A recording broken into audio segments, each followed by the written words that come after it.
বিদ্যুৎ খাতে হাজার কোটি টাকা লুটপাটের অভিযোগে সামিট গ্রুপের বিরুদ্ধে অনুসন্ধান জোরদার করেছে দুর্নীতি দমন কমিশন।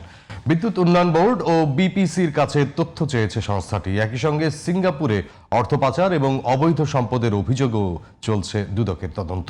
বিস্তারিত জান্নাতুল ফেরদৌসীর রিপোর্টে। কেএসআরএম শেকড় থেকে শিখরে। আওয়ামী লীগ সরকারের গত 15 বছরে বিদ্যুৎ খাতে ক্যাপাসিটি চার্জ, বিদ্যুৎ কেন্দ্র স্থাপন এবং জ্বালানি সরবরাহের নামে 1 লাখ কোটি টাকার বেশি অনিয়ম ও লুটপাটের অভিযোগ খতিয়ে দেখছে দুর্নীতি দমন কমিশন। এই অনুসন্ধানে বড় সুবিধাভোগী প্রতিষ্ঠান হিসেবে উঠে এসেছে সামিট গ্রুপের নাম।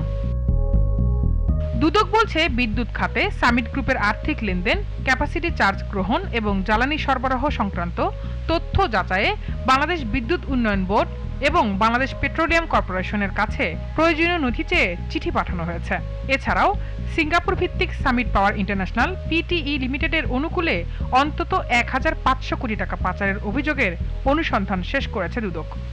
আজকে দুর্নীতি দমন কমিশন থেকে সামিট গ্রুপের বিরুদ্ধে যে মানি লন্ডারিং এবং জ্ঞাত আয় বহির্ভূত সম্পদ অর্জনের অভিযোগ, এই বিষয়ে রেকর্ড সংগ্রহের জন্য বাংলাদেশ পেট্রোলিয়াম কর্পোরেশনের চেয়ারম্যান এবং বাংলাদেশ বিদ্যুৎ উন্নয়ন বোর্ডের চেয়ারম্যান বরাবর পত্র প্রেরণ করেছেন। একই সঙ্গে সামিট গ্রুপের চেয়ারম্যান মোহাম্মদ আজিজ খান, তার স্ত্রী ও সন্তানদের নামে 700 কোটি টাকারও বেশি অবৈধ সম্পদের তথ্য পাওয়ার দাবি করেছে সংস্থাটি।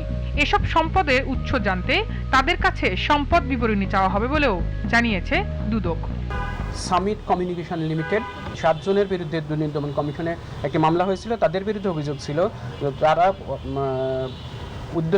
অসৎ উদ্দেশ্য পরস্পর যোগসাজশ নিজেদের উপর অর্পিত ক্ষমতার অপব্যবহার করে বেআইনিভাবে শেয়ার হস্তান্তরের অনুমোদন দিয়ে সরকারের 10 কোটি টাকারও বেশি ক্ষতি সাধনের অভিযোগে দুর্নীতি দমন কমিশন একটি মামলা দায়ের করেছিল। সংস্থাটি জানায়, যৌথ টাস্ক ফোর্সের অধীনে সামিট গ্রুপের বিরুদ্ধে অর্থ পাচার, কর ফাঁকি এবং ক্ষমতার অপব্যবহারের আরও কয়েকটি অভিযোগের অনুসন্ধান চলছে। এরই মধ্যে আদালতের আদেশে প্রতিষ্ঠানটির বিভিন্ন স্থাবর ও অস্থাবর সম্পদ জব্দ করা হয়েছে। তদন্ত শেষ হলে প্রয়োজনীয় আইনগত ব্যবস্থা নেওয়া হবে বলেও জানায় দুদক। টেকনোলজি। জান্নাতুল ফেরদৌসী, জিটিভি নিউজ, ঢাকা।